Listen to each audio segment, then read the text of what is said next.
What is generative AI? And why should you care? What if I told you there's an AI that can write stories, design logos, even make music, all on its own? Welcome to Qasberry, where we share simple, practical tips to help you use AI with confidence and creativity in your daily life.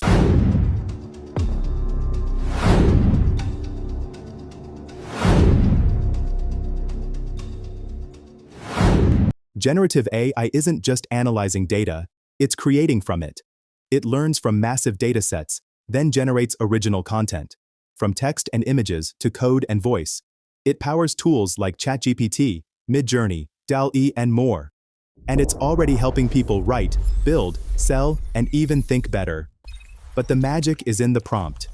A clear prompt equals powerful results. Instead of saying, write an email, try, write a polite follow-up email to a client who hasn't responded in 3 days. Generative AI is the future of creativity, but it must be used wisely. Understand it. Guide it. Don't let it guide you. Subscribe to Qasberry for weekly AI insights you can actually use. Let's shape the future together.